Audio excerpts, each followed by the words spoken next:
Hello students, इस video का topic है कॉन्सन्ट्रेशन सेल्स। कॉन्सन्ट्रेशन सेल्स से रिलेटेड ये थर्ड वीडियो है और इलेक्ट्रोकेमिस्ट्री का ये पार्ट है। इलेक्ट्रोकेमिस्ट्री बीएससी फोर्थ सेम का ये पार्ट है। इसमें आपको क्या करना है, इसमें आपको कॉन्सन्ट्रेशन सेल विद ट्रांसफेरेंस करनी है। अब लास्ट वीडियो में हमने किया था कॉन्सन्ट्रेशन सेल कितने टाइप की होती हैं और 2 वीडियो में मैंने कवर किया कॉन्सन्ट्रेशन सेल विदाउट ट्रांसफेरेंस। इस वीडियो में हम कवर करेंगे कॉन्सन्ट्रेशन सेल विद ट्रांसफेरेंस। ठीक है, विद ट्रांसफेरेंस का मतलब है कि मेटल जो है ट्रांसफ़र होगा, एक पार्ट से ट्रांसपोर्ट होगा एक पार्ट से दूसरे पार्ट में। ठीक है, इसमें करते क्या है, हम आइडेंटिकल इलेक्ट्रोड लेते हैं, उनको 2 सॉल्यूशन जो कि सेम टाइप के होते हैं उसमें हम विद डिफरेंट कंसंट्रेशन उसमें हम डिप करते हैं। ठीक है, तो हमने क्या किया, 2 इलेक्ट्रोड लिए, ठीक है, आइडेंटिकल लिए हैं और उनको क्या किया, 2 सॉल्यूशंस में डिप कर दिए। जैसे हम स्टैंडर्ड हाइड्रोजन इलेक्ट्रोड में, गैसियस इलेक्ट्रोड में हाइड्रोजन इलेक्ट्रोड लेते हैं और HCl के सॉल्यूशन में, अलग अलग कंसंट्रेशन वाली HCl के सॉल्यूशन में उसे डिप कर देते हैं। ये उसके बाद क्या होगा, उसके बाद ये बात देखेंगे कि ये दोनों जो 2 इलेक्ट्रोड है और जो सॉल्यूशन है, ठीक है, वो दोनों एक दूसरे के डायरेक्ट कॉन्टैक्ट में हों और जो कंसंट्रेशन हमने अलग अलग की हुई है, एक A1 वाला है एक A2 वाला है, वो एक परमिएबल मेम्ब्रेन से पार्टीशन से परमिएबल पार्टीशन से क्या करे, एक दूसरे से अलग रहे। ठीक है, इसके बाद क्या होगा, अगर वो अलग अलग रहेंगे तो क्या होगा, एक प्रोसेस होता है जिसे आप डिफ्यूज़न या ऑस्मोसिस ये सब कहते हैं। उससे क्या होता है, कंसंट्रेशन जहाँ अलग अलग होती है तो वो एक दूसरे को इक्वल करने के लिए आयंस का या सॉल्वेंट के मॉलिक्यूल का एक जगह से दूसरी जगह पर क्या करते हैं, मूवमेंट दिखाते हैं। ठीक है, तो ऐसे में क्या होगा, डायरेक्ट ट्रांसफ़र ऑफ इलेक्ट्रोलाइट हो जाएगा through liquid junction. Liquid junction क्या है, लिक्विड जंक्शन क्या होता है, जंक्शन एक वर्ड होता है जहाँ पे कोई भी 2 चीज़ आकर मिलती है। दैट इज स्टेशन में देखा है ना आपने कि ये जंक्शन का मतलब होता है at that point the 2 trains come and meet. ठीक है, ये जंक्शन। तो लिक्विड जंक्शन का मतलब 2 लिक्विड, ठीक है, 2 लिक्विड जो हमारे पूरे सॉल्यूशन में है, इधर HCl का 100 A1 वाला है, A2 वाला है, इस पे आकर मिल रहा है, तो हम इस पॉइंट को जहाँ पर आकर वो मिल रहे हैं हम कहेंगे कि ये लिक्विड जंक्शन है। ठीक है, तो अब ये लिक्विड जंक्शन पर डायरेक्ट ट्रांसफ़र होता है। जो 2 सॉल्यूशन है परमीबल मेम्ब्रेन से सेपरेटेड होते हैं। और तीसरी बात क्या है, इसमें 2 इलेक्ट्रोलाइट लेने हैं जो कि सेम होने चाहिए, आइडेंटिकल होने चाहिए और सेम टाइप के इलेक्ट्रोलाइट के सॉल्यूशन में, जिसकी 2 ऐसे सॉल्यूशन जिनकी कंसंट्रेशन अलग है बट सॉल्यूशन जो है वो एक ही तरह का है, तो ऐसे में हमें क्या करना है, इसको अलग अलग करना है। ठीक है, इस सेटअप को लगाना है। इस सेटअप को लगाने से हमें क्या मिलेगा, हमें कुछ ऐसा मिलेगा कि 2 हाइड्रोजन इलेक्ट्रोड जैसे मैंने यहाँ पर लगा दिए, उनको बाहर वाले कनेक्शन से यहाँ पर जोड़ दिया और उसके बाद मैंने ये ग्रीन और येलो कलर का जो सॉल्यूशन है that is of HCl with H1 A1 concentration, that is HCl with A2 concentration. ठीक है, तो यहाँ पर H का हाइड्रोजन आयन और Cl नेगेटिव आयन, यहाँ पर भी H पॉजिटिव और Cl नेगेटिव होंगे पर इनकी कंसंट्रेशन अलग है, तो मूवमेंट ऑफ इलेक्ट्रॉन आ जाएगा, मूवमेंट ऑफ आयंस आ जाएगा एक्चुअली कहाँ से, यहाँ इस पॉइंट पे। इस पॉइंट को हम कहाँ कहेंगे, जहाँ पर ये ब्लू और रेड आकर मिल रहे हैं, that is called as liquid junction. ठीक है, जहाँ पर 2 लिक्विड का मेल हो रहा है। ठीक है, और जब मेल होगा तो due to difference in concentration movement of ion हो जाएगी, H पॉजिटिव इधर जा रहे हैं, Cl इधर आ रहा है, डिपेंडिंग अपॉन द कंसंट्रेशन। ठीक है, तो हमने क्या करना है, 2 हाइड्रोजन गैसियस इलेक्ट्रोड लेने हैं, 2SH स्टैंडर्ड हाइड्रोजन इलेक्ट्रोड लेने हैं, HCl solution of different concentration, 2 H1 और H2, इसमें हमें क्या करना है, A1 और A2 हमें इसमें डिप करके रखना है। ठीक है, अब इसको रिप्रेजेंट कैसे करेंगे कि हमने प्लेटिनम वाला हाइड्रोजन लिया, HCl1 लिया, permeable membrane that is dashed line is permeable membrane या permeable participation, HCl2 A2 and H2 and PT। ठीक है, दैट्स इट, ये प्रेजेंटेशन है। यहाँ पे क्या होगा, लेफ्ट इलेक्ट्रोड जहाँ पर भी होगा वहाँ ऑक्सीडेशन होगा, राइट इलेक्ट्रोड में रिडक्शन होगा।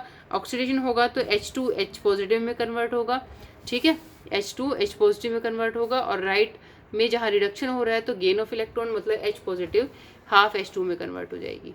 ठीक है, और ऑल ओवर रिएक्शन क्या होगी मेरे पास, H positive at A2 plus electron gives H positive A1। ठीक है, प्लस इलेक्ट्रॉन तो मूव करते रहेगा, इसको हम नहीं भी लिखें तो काम चल जाएगा। ऑल ओवर रिएक्शन ये होगी कि H positive at A2 concentration change its concentration at H positive at A1 concentration. तो दोनों एक दूसरे के साथ इक्विलिब्रियम में है, ठीक है। लिक्विड जंक्शन पे क्या होगा, transfer of ion from one solution to another, ये हमें पता है, ये हम बात कर चुके हैं। अब होगा क्या, हमारे पास मूवमेंट ऑफ आयन्स हैं। जब मूवमेंट ऑफ आयन होती है तो हमारे पास ट्रांसपोर्ट नंबर आ जाता है, ठीक है। T नेगेटिव मैंने लिखा, ट्रांसपोर्ट नंबर Cl नेगेटिव का है, और T positive transport number H positive का है, ठीक है। तो एक फैराडे इलेक्ट्रिसिटी मैंने अगर पास की तो T negative gram equivalent of Cl negative ion are transferred from right to left electrode. ये क्या कहना चाह रहा है कि अगर मैंने एक फैराडे दिया है इलेक्ट्रिसिटी का, कहाँ से, H नेगेटिव से, ठीक है, कहाँ सॉरी यहाँ पे 1 फैराडे ऑफ इलेक्ट्रिसिटी मैं पास करा रही हूँ, ठीक है। अगर पास होगा तो वहाँ पर T नेगेटिव मतलब जितना ट्रांसपोर्ट होंगे Cl नेगेटिव को, वो कितने आयन होंगे, वो T नेगेटिव होंगे, उतने gram equivalent of Cl negative ion transfer हो जाएगा राइट से लेफ्ट में, ठीक है, राइट से लेफ्ट में ट्रांसफ़र हो जाएगा, ठीक है। क्या हुआ अब इसमें, T negative ion of Cl negative at A2 concentration convert हो रहे हैं T negative Cl negative A1 concentration में, ठीक है। मतलब एक जगह जो Cl नेगेटिव थे वो मूवमेंट करेंगे और अपनी कंसंट्रेशन को चेंज कर लेंगे। पहले A2 कंसंट्रेशन थी उसकी, पहले वाले सॉल्यूशन की, H जो 2 है मेरे पास, A2 है जो मेरे पास, वो भी HCl है, और A1 भी HCl है।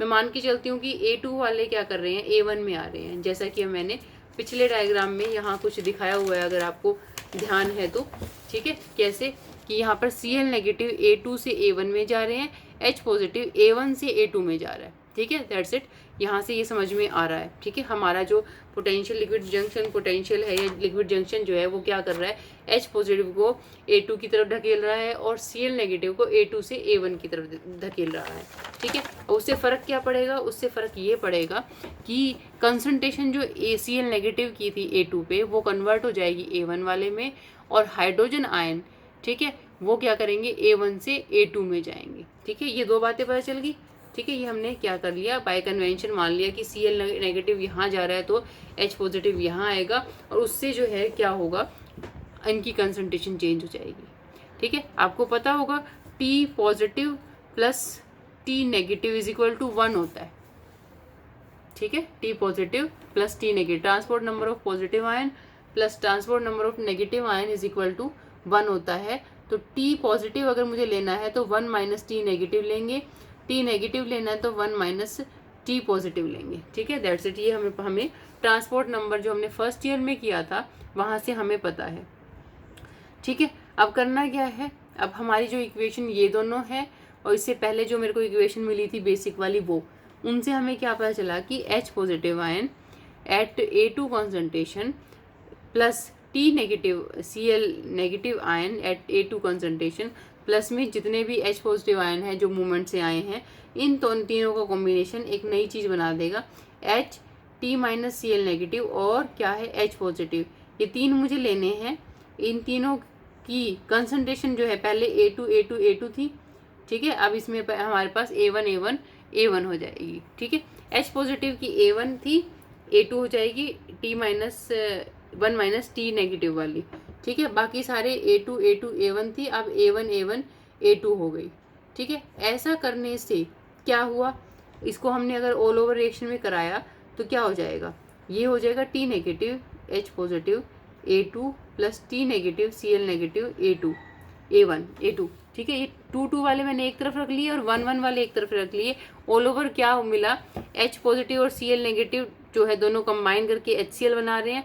T negative HCl at A2 is converts into या is equal to H negative T negative HCl A1, ठीक है। All over HCl at A2 concentration converts into HCl at A1 concentration, जो कि अब तक हम बताते आ रहे हैं कि कंसंट्रेशन सेल है तो किसके ऊपर डिपेंड करेगा, कंसंट्रेशन ऑफ इलेक्ट्रोलाइट पर, ठीक है। ये इलेक्ट्रोड या इलेक्ट्रोलाइट पर, तो हम इलेक्ट्रोलाइट वाले कर रहे हैं।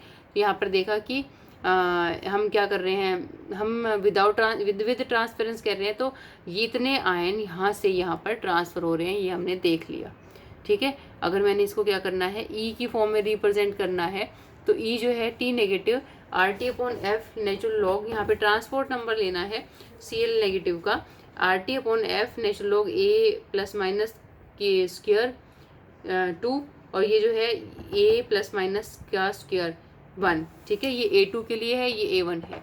ठीक है, प्लस माइनस मतलब दोनों आयन के लिए। ठीक है, ये दिखाया हुआ है कि अगर A प्लस माइनस 1 का स्क्वायर है तो वो A1 और A2 दोनों के लिए है, और अगर मैंने A प्लस माइनस 1 दिखाया हुआ है और A1 और A2 दोनों इक्वल होते हैं, और वो क्या होती है, ionic activity of HCl solution in 2 half cell. ठीक है, तो E जो है मेरे पास 2T negative R T upon F natural log M square R gamma square M1 M2 gamma 2 और M1 गामा 1। ठीक है, तो इसका जो स्क्वायर था वो आगे जाके यहाँ पर 2 में कन्वर्ट हो गया, क्योंकि जो मेरा A2 है वो M2 गामा 2 के इक्वल होता है और A1 हमारा M1 गामा 1 के इक्वल होता है। ठीक है, तो इसके बाद हमारा ये तो हमारी हो गई कंसंट्रेशन सेल विद ट्रांसफेरेंस। तो ये बहुत इंपॉर्टेंट क्वेश्चन है, इसमें पक्का एग्जाम में आता ही आता है कंसंट्रेशन सेल से रिलेटेड। अब इसके बाद एक छोटा सा टॉपिक है लिक्विड जंक्शन पोटेंशियल। ये एक पोटेंशियल है जो कहाँ पर, जो मैंने आपको बताया था ना कि यहाँ ग्रीन कलर का, यहाँ ग्रीन है, यहाँ ब्लू है, येलो है, तो ग्रीन और येलो जहाँ मिलते हैं वहाँ पर एक क्या होता है, आयन की कंसंट्रेशन जो है बढ़ जाती है, मूवमेंट ऑफ आयन इंक्रीज हो जाता है, और उसकी वजह से क्या हो जाता है, पोटेंशियल जनरेट होता है।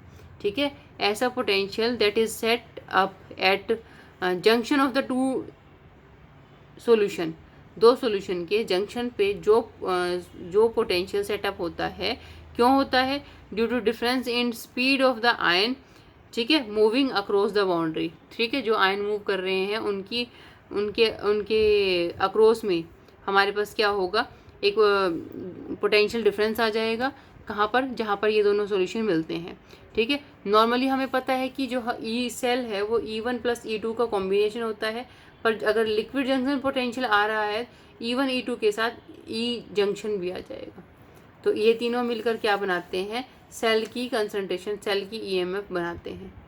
ठीक है, तो ये लिक्विड जंक्शन पोटेंशियल 2 नंबर के क्वेश्चन में 100% आने के चांसेस के होते हैं, और ये बहुत छोटा सा और बहुत सिंपल सा टॉपिक है। ठीक है बेटा, इसे देख लेना। इसके बाद हमारे पास है एप्लीकेशन ऑफ कॉन्संट्रेशन सेल। ठीक है, एप्लीकेशन ऑफ कॉन्संट्रेशन सेल में हमें बताना है कि किस तरीके से हमारी जो कॉन्संट्रेशन सेल है वो एक्टिविटी और एक्टिविटी कोफिशिएंट को डिटरमाइन करने में, वैलेंसी ऑफ आयन को डिटरमाइन करने में, सोलबिलिटी प्रोडक्ट को डिटरमाइन करने में, और पीएच ऑफ द सॉल्यूशन को डिटरमाइन करने में हेल्प करती है। ठीक है, कैसे हेल्प करती है ये अब हम देखते हैं। फर्स्ट है एक्टिविटी और एक्टिविटी कोफिशिएंट को डिटरमाइन करने में ये हमारी मदद करती है। ठीक है, हमें पता है कि ई सेल जो है, हमने एक सेल ले ली जिसमें हमने हाइड्रोजन स्टैंडर्ड हाइड्रोजन इलेक्ट्रोड और Ag सिल्वर इलेक्ट्रोड लिया है। ये इक्वेशन आपको पता ही है अभी तक। ठीक है, अब नर्नेस ने कहा कि हमारा जो ई सेल होगा वो क्या होगा, E not AgCl plus RTF natural log A1/A ये होगा। ए हमें पता है कि M/M स्क्वायर गामा स्क्वायर होता है, जहाँ गामा जो है एक्टिविटी कोफिशिएंट है। ठीक है, इसको हमने अप्लाई किया, और इसको अप्लाई कहाँ किया, हमने क्या किया, ए की जगह M और गामा रख दिया, M square gamma plus minus square रख दिया। तो इसको हमने अप्लाई किया तो मेरे पास क्या हो जाएगा, पूरा रिजल्ट ये आ जाएगा। ठीक है, तो जो गामा प्लस माइनस है ये मीन कोफिशिएंट एक्टिविटी कोफिशिएंट है हाइड्रोजन आयन की और क्लोरीन आयन की, उन दोनों का मीन हमने निकाल दिया, एक्टिविटी कोफिशिएंट है, और यहाँ से हमें गामा निकालने में हेल्प होती है। ठीक है, यहाँ पे क्या है, गामा निकाल, R T और F की वैल्यू मुझे पता ही है, ये सब पुट करूँगी तो नेचुरल गामा जो है इसके इक्वल आ जाएगा। ठीक है, तो इस तरीके से हमने एक्टिविटी या एक्टिविटी कोफिशिएंट निकालने में हमें किसने मदद कर दी, हमारे कॉन्संट्रेशन सेल की इक्वेशन ने। ठीक है, दूसरा है वैलेंसी ऑफ सेल निकालने के लिए, ये बहुत सिंपल है। इसमें बस आपको क्या करना है, आपको ये बताना है वैलेंसी ऑफ सेल में कि जो एक्टिविटी है दैट इज C2/C1 होता है। ठीक है, एक्टिविटी की जगह मैंने क्या लिख दिया, C2, A2 की जगह C2 और A1 की जगह C1 लिख दिया। ठीक है, अभी जो C1 और 2 क्या है, दैट इज कॉन्संट्रेशन की। कहीं कहीं क्या होता है, एक्टिविटी जो है वो इक्वल हो जाती है किसके, कॉन्सेंट्रेशन के। तो उस केस में हम क्या करेंगे, अगर मुझे कॉन्सेंट्रेशन पता है तो वहाँ से मैं उसकी ऑक्सीडेशन स्टेट निकाल लूँगी, और ऑक्सीडेशन स्टेट निकल जाएगी तो वहाँ से मैं क्या निकाल सकती हूँ, वैलेंसी निकाल सकती हूँ। ठीक है, तो इसका एग्जाम्पल है, इसे आप देख लेना, कर लेना, बहुत आसान है। इसके बाद नेक्स्ट है हमारे पास सोलबिलिटी और सोलबिलिटी प्रोडक्ट निकालने में ये कैसे मदद करती है। ठीक है, सोलबिलिटी प्रोडक्ट निकालने का मतलब है आयंस की कंसंट्रेशन। ठीक है, आयन की कंसंट्रेशन हमें क्या पता चलेगा, A2 और A1 से पता चल जाएगी। ठीक है, प्योर लिक्विड या प्योर सॉलिड की या गैसियस की जो है, प्योर गैसियस होते हैं उनकी सबकी हम यूनिटी मान के चलते हैं, बाकी सबकी हमें या तो पता होती है, अगर नहीं पता होती तो हमें ई सेल पता होने से हम डिटरमाइन कर सकते हैं। ठीक है, तो इसका एग्जाम्पल दे दिया ये कि सोलबिलिटी प्रोडक्ट को डिटरमाइन करने में ये हमारी मदद करती है। ठीक है, तो आप इसे कर सकते हैं, बहुत आसान है। आप अपने हिसाब से इसे थोड़ा मॉडिफाई करके छोटी फॉर्म में लिख सकते हैं कि आपके पास क्वेश्चन आए तो आप उसे अपने हिसाब से लिखें। ठीक है, अगर पूरा क्वेश्चन आता है what are the application of concentration cell, तो आप छोटा लिख दीजिए। अगर आपके पास ये आता है कि how the concentration cells determine in help in determination of pH of solution, तो आप सारा लिख सकते हैं। ठीक है, या फिर ये क्वेश्चन है कि how the concentration cell helps in determination of activity and activity coefficient, तब आप इलेबरेट करके लिख सकते हैं। अगर छोटा हो तो उसके हिसाब से लिख सकते हैं। चलिए, यहाँ से हमें क्या बोलता है, पीएच कैसे पता चलेगा, हाइड्रोजन आयन कंसंट्रेशन से।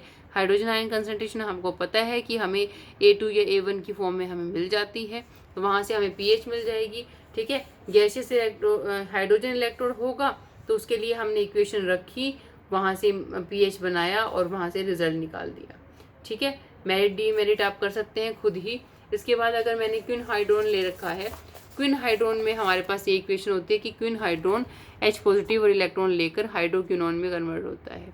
ठीक है, इस केस में क्या हो जाएगा, इस केस में हमारे पास Q प्लस में2H पॉजिटिव प्लस 2 इलेक्ट्रॉन QH2 बन जाता है। ये क्यूनॉन है Q, और QH2 हमारे पास हाइड्रोक्विनोन है। ठीक है, तो इसमें क्या होगा, EQ मतलब क्यूनॉन की, अगर मुझे इस सेल की क्विन हाइड्रोन इलेक्ट्रोड की अगर मुझे क्या करना है, EMF निकालनी है, तो वो E0 प्लस में RT NF नेचुरल लॉग दोनों ऊपर और नीचे प्रोडक्ट और रिएक्टेंट की कंसंट्रेशन पे डिपेंड करेगा। ठीक है, इन सब की वैल्यू पुट करने के बाद हमारे पास क्या है, सिंपली पीएच निकालने का एक सीधा डायरेक्ट मेथड आ जाएगा, जो हमें हेल्प करता है किसमें, determination of pH of the solution में। ठीक है, तो ऑल ओवर हमारे पास ये फॉर्मूला निकला। ठीक है, जहाँ पे पीएच जो है 0.4581 minus E cell divided by 0.0591। ठीक है, तो इस तरीके से हमने क्या कर लिया, एक फॉर्मूला निकाल लिया और बना लिया, और इसके जो है हमें बहुत सारे फ़ायदे होंगे जब भी मुझे पीएच ऑफ द सॉल्यूशन निकालना है। ठीक है, इसी तरीके से ग्लास इलेक्ट्रोड को यूज़ करके भी आप क्या करोगे, पीएच पता है तो ग्लास इलेक्ट्रोड को यूज़ करके आप क्या करोगे, उसकी ग्लास इलेक्ट्रोड के बारे में भी पीएच ही निकालनी है हमें, तो वो निकाल सकते हैं। ठीक है, उसके लिए मेरे पास ये फॉर्मूला है। ठीक है, तो हमें क्या करना है, तीनों फॉर्मूला का ध्यान रखना है, और यहाँ से मुझे क्या मिल जाएगा, अलग अलग इलेक्ट्रोड की अलग अलग कैपेसिटी पता चल जाएंगी। ठीक है, तो आज की वीडियो में इतना ही। एक इसके बाद हमारे पास एक छोटा सा टॉपिक है कॉन्सेंट्रेशन पोटेंशियोमेट्रिक राइटेशन, वो हमें कवर करना है। ठीक है, इन सब की आप न्यूमेरिकल कर सकते हैं, बहुत सिंपल है, जिसमें एक चीज़ आपको दी होगी और दूसरी आपको निकालनी होगी। ठीक है, इसके बाद हमारा जो लास्ट टॉपिक है दैट इज़, इसके अलावा एक और है इसकी एप्लीकेशन ट्रांसपोर्ट नंबर को डिटरमाइन करने में, that is the last application. इसमें हमें क्या करना है, एक्टिविटी का तो हमें पता ही है, एक्टिविटी पता है, तो ट्रांसपोर्ट नंबर जहाँ पे भी आता है तो वो हेल्प करता है ट्रांसपोर्ट नंबर को डिटरमाइन करने में। ठीक है, इसको भी आप देख लेना। इसके बाद जो नेक्स्ट वीडियो आएगी उसमें पोटेंशियोमेट्रिक टाइटेशन को जो है कवर करके हम इस चैप्टर को दी एंड करेंगे। Okay, thank you.